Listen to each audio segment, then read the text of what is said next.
नमस्कार। Welcome back to Anadi's family. कैसे हैं आप सभी लोग? आशा करती हूँ आप सभी लोग स्वस्थ होंगे और अपने अपने घरों में सुरक्षित होंगे। तो यहाँ मैंने देखिए पहनी है साड़ी और ये मेरी बेटी मोबाइल में भिड़ी हुई है। एक्चुअली इसको मना रही हूँ मैं कि भैया का टीका लगा दो, लेकिन मैंने थोड़ी देर मोबाइल पकड़ाया है क्योंकि मैं उसे मोबाइल के थ्रू ही करवाने वाली हूँ, मोबाइल का लालच दिखा के। और हमने ये आज चादर लगाई है। ये मैंने मंगाई थी, कहाँ से मंगाई थी? मीशो से मंगाई थी। अच्छी लगी 350 में, लेकिन ये है कि आप इसे मतलब ठंड के टाइम में नहीं लगा कर रख सकते। थोड़ी सी इसका जो मटेरियल है ना, ये कॉटन नहीं है, मुझे लगता है मिक्स है, कॉटन मिक्स है। तो मतलब उतना अच्छा नहीं है, मतलब एकदम कंफर्टेबल नहीं, मुझे लगता है ठंड में बहुत ठंड लगने वाली है इसमें। तो और गर्मी के लिए भी अच्छी नहीं होती इस तरह की जो चादर है। और मेरे पास जो कॉटन की चादरें हैं वो बहुत अच्छी रहती है, गर्मी में भी आप उसे लगा कर रख लीजिए, बहुत मतलब कंफर्टेबल रहती। जो कॉटन की होती है ना, वो गर्मी और ठंडी दोनों में काम आती है। और वैसे भी रायपुर में ज़्यादा ठंड रहती नहीं है, तो अभी ठंड आज तो बिल्कुल नहीं है। 2-3 दिन से गर्मी हो रही है, जब से दिवाली गई है ना तब से गर्मी ही चालू है। मेरे को बस दिवाली के बहुत दिनों पहले ही गर्मी लगती थी। तो दिवाली के पहले काफ़ी 2-3 दिन ना अच्छी ठंड थी। अभी थोड़ा सा मौसम गर्मी है, गर्मी वाला हो गया है वापस। अब देखिए कुछ दिन में फिर ठंडी चालू हो जाएगी। इस तरह से मौसम बदलते हैं और बच्चों पे असर पड़ता है इसका। इसको हो गई है थोड़ी सी सर्दी, अनाया को, और आदि को हो गई है खांसी। दोनों डिफरेंट है, मतलब उसको सर्दी हुई है, इसको खांसी हुई है। और ये तो ये हमेशा रात को ना सेम सेम खांसता होता है बहुत, रात को है। खांसता है, दिन में कुछ नहीं होता इसे, रात को ही खांसी आती है। तो यहाँ हम भाई दूज सेलिब्रेट कर रहे हैं। मैं अनाया को सिखा रही हूँ कि टीका ऐसे लगाओ, ऐसे करो। टीका लगाने में तो उसे मज़ा आ रहा है, लेकिन फिर क्या है ना कि फिर वो मोबाइल की तरफ देखती है, तो मैं उसे बोलती हूँ हाँ हाँ मोबाइल दूंगी मैं तुम्हें, तुम टीका लगा दो पहले भाई को। तो ऐसे करते करते ना उसने सब लगा लिया। लेकिन रक्षाबंधन के दिन ना उसने बहुत परेशान किया था। वो व्लॉग भी मैंने दूसरे चैनल में डाला हुआ था। बिल्कुल वो कुछ करने को तैयार नहीं थी, लेकिन आज सिर्फ मोबाइल के लालच के लिए उसने सब कुछ किया है। तो बहुत मज़ा आ रहा है दोनों को। बेटी को तो समझ में नहीं आता ये सब चीज़ें कि क्या हो रही है क्या नहीं, लेकिन बेटे को सब कुछ समझ आता है। उसको सारे त्योहारों का इंतज़ार रहता है। भाई दूज है तो वेट कर रहा था वो इतने दिनों से, कब सेलिब्रेट होगा, कब हम एक दूसरे को गिफ्ट देंगे। तो आज हम लोगों ने गिफ्ट तो लेकर नहीं आए, लेकिन मैंने दोनों को प्रॉमिस किया है कि मैं शाम को लेके जाऊंगी। हस्बैंड तो नहीं रहेंगे, वो जाने वाले हैं ऑफिस, क्योंकि उनकी अभी सेकेंड शिफ्ट है। तो दोपहर में वो जाते हैं 2 से रात के 10 बजे तक रहती है। उनको आते तक 11 साढ़े 11 हो जाता है घर पहुंचते तक, और अभी 12:30 बजे वो निकलते हैं। तो यहाँ से उनकी बस होती है कुछ दूरी पे, वहाँ तक वो अपनी बाइक से जाते हैं, और फिर बस से, फिर ऑफिस की बस है उससे चले जाते हैं।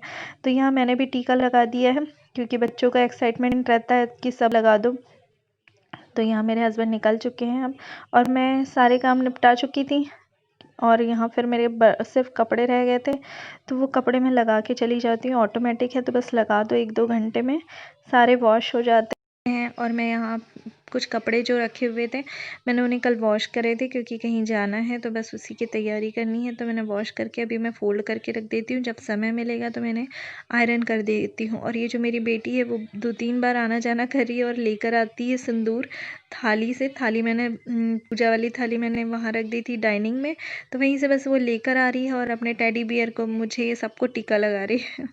तो उसने ऐसे ही पूरा काम अपना कर लिया। मेरे कपड़े फ़ोल्ड हो गए, उन्हें कपड़ों को, नहीं तो वो ना क्या करती है कि तय मैं करती हूँ और वो बिगाड़ कर चली जाती है, और बाद में मैं इन कपड़ों को आयरन कर लूँगी। हम आ गए हैं किचन में और हम बनाने वाले हैं अदरक वाली चाय। अदरक वाली इसलिए कि गला जो है ना बहुत दर्द हो रहा है, और मुझे जाना है अभी शॉपिंग। किस चीज़ की इतनी तैयारी हो रही है, चलिए मैं ज़रूर बताऊंगी आप लोगों को किस चीज़ की तैयारी हो रही है। आप लोग गेस भी करिएगा कहाँ जाने की हमारी तैयारी हो रही है। एक्चुअली ना, प्रेजेंट में आज जो मैं लेने जा रही हूँ वो है बच्चों की स्वेटर। ठंड बहुत बढ़ गई है, देखो मेरे गले में काफ़ी दर्द हो रहा है। मेरे को घर में पहनने के लिए स्लीपर चाहिए है, और बस ये 2 सामान है, स्वेटर और स्लीपर। अब इसके जो पसंद आया उठा के हम ले आते हैं। तो मैं यहाँ पर चाय में ही काढ़े का जो सामान है वो सब डाल दूँगी। तो यहाँ मैंने चाय पत्ती बिल्कुल नहीं डाली है। तुलसी पत्ते और अदरक और जो आयुष मंत्रालय वाला काढ़ा होता है ना, वो मैंने यहाँ पर डाला है और गुड़ डाला है, शक्कर नहीं डाली है। और अदरक आयुष मंत्रालय वाला अगर काढ़ा डाल दो ना तो बहुत सही, मतलब मुझे वो लगा है उसमें हर चीज़ है, लौंग, काली मिर्च, सब कुछ, तो उसके अलावा कुछ डालने की ज़रूरत नहीं पड़ती। और तुलसी के पत्ते ना मेरे किचन गार्डन में ही है। किचन के पीछे तभी गार्डन है, छोटा सा गार्डन, मतलब 4-5 पौधे लगे हुए हैं उसमें, ऐसे ज़्यादा बड़ा नहीं है। लेकिन हाँ, जो ज़रूरत की तुलसी, मीठी नीम का पेड़, ये सब चीज़ें लगी हुई है, तो वहाँ से मैं तुरंत तोड़ कर ले आती हूँ।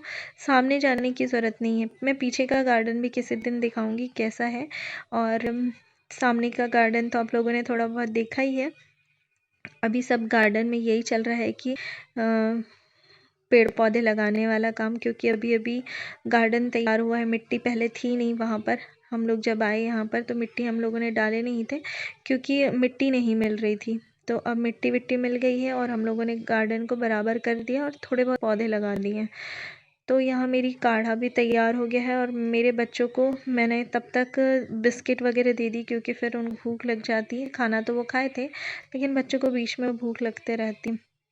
यहाँ हम आ गए विशाल में और बच्चों के लिए मैंने कुछ ज़रूरत की चीज़ें ली, 1-2 कपड़े लिए। मेरी जो सिस्टर है वो भी साथ आई है, और क्योंकि बच्चों को भी संभालने में दिक्कत होती है, हस्बैंड है नहीं, तो दोनों को संभालना मुश्किल हो जाता है।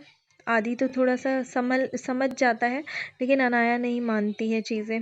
तो उसे बस हम लोग शॉपिंग कर रहे थे और मैंने यहाँ से कुछ चीज़ें ली हैं, कपड़े लिए हैं, वॉलेट लिया है और बच्चों के लिए गिफ्ट लिए हैं, स्वेटर लिए हैं यहीं से, क्योंकि यहाँ का ना मटेरियल अच्छा लगता है मुझे। और ये मैं गिफ्ट दोनों के लिए भाई दूज का लेकर आई, और इसी टाइप की चीज़ें लाती हूँ मैं ज़रूरत की।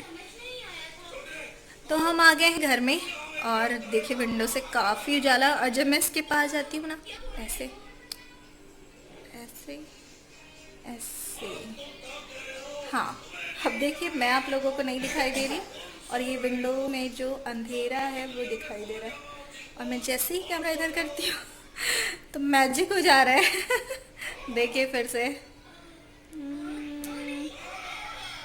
ऐसा कभी कभी हो रहा है दोबारा नहीं हो रहा है। देखो नहीं हुआ, पहली बार में ही मैजिक दिखा दिया मैंने आप लोगों को, दूसरी बार में मैजिक हुआ ही नहीं। अभी बज रहे शाम के 5:10। 3 बजे हम लोग निकले थे यहाँ से, नहीं 2:30 बजे निकले थे हम लोग, शायद 2:30-3 ऐसा कुछ, परफेक्ट मुझे टाइम याद नहीं है। फिर थोड़ी बहुत शॉपिंग करी और फिर वापस आ गए और बस फ्रेश हुई मैं भी, अपने कपड़े चेंज करने हैं। तो मैंने सोचा कि आप लोगों में से किसी ने मुझे सवाल किया था, आप मायके नहीं गई भाई दूज के लिए, ऐसा उन्होंने लिखा था। तो उन्हीं को मैं बताने वाली हूँ कि उनका सवाल था, तो मैंने सोचा कि चलिए मैं व्लॉग में बता देती हूँ कि सवाल बहुत अच्छा था कि सच में मैं अपने मम्मी पापा के घर नहीं गई। तो क्यों नहीं गई? क्योंकि एक तो मेरे हस्बैंड को अभी छुट्टी नहीं है, लेकिन अगर वो छुट्टी ले लेते हैं मिल जाएगी उनको छुट्टी, लेकिन अभी शादी है कुछ दिन में, फिर शादी में नहीं जा पाएंगे। तो मैंने सोचा कि चलिए शादी में तो सबसे मिलना हो ही जाएगा, और भाई जो है वो अभी कुछ दिनों के लिए गया हुआ है, तो वो जब वापस आएगा तब मैं भाई दूज मना लूँगी, तो दोनों काम हो जाएंगे। तो शादी भी हो जाएगी, छुट्टी भी लेनी नहीं पड़ेगी ज़्यादा, और अगर अभी नहीं गए तो चल जाएगा, लेकिन शादी में नहीं जाएंगे तो चलेगा नहीं, क्योंकि फैमिली में ही शादी है। तो इस वजह से हम लोग मायके नहीं गए। मिलना तो होते रहता है भाई से ही, वो यहीं रहता है तो दिक्कत नहीं है। मम्मी पापा रहते हैं एमपी में और दूर भी है काफ़ी, अगर हम लोग जाकर भी आए ना तो एक दिन जाने में एक दिन आने में ही चला जाता है, तो एक दिन तो एक्स्ट्रा रुक के आएंगे ना, तो 3 दिन मेरे हस्बैंड को छुट्टी निकालनी पड़ेगी। तो इसी वजह से हम लोग हमारे मायके नहीं गए। तो जिन्होंने सवाल किया उसको मिल गया जवाब, ठीक है। और चलिए विदा लेते हैं आप लोगों से, समय हो गया विदा लेने का आप सभी को। वैसे ये जो जब तक वीडियो जाएगा तब तक भाई दूज तो हो जाएगा, तो फिर भी मैं आप लोगों को, सभी प्यारे प्यारे भाइयों और बहनों को भाई दूज की बहुत सारी बधाई। और अगर मेरा व्लॉग देख रहा है मेरा भाई तो जल्दी आ जा तो चलिए विदा लेते हैं आप लोगों से। मिलते हैं अपने नेक्स्ट ब्लॉग में, अच्छे अच्छे ब्लॉग में, और तब तक के लिए tata bye bye, thanks for watching. हाँ, और इम्पोर्टेंट चीज़, अगर आप मेरे चैनल पर नए हैं ना तो नीचे सब्सक्राइब बटन है, उसे ज़रूर दबाएं। Thanks for watching.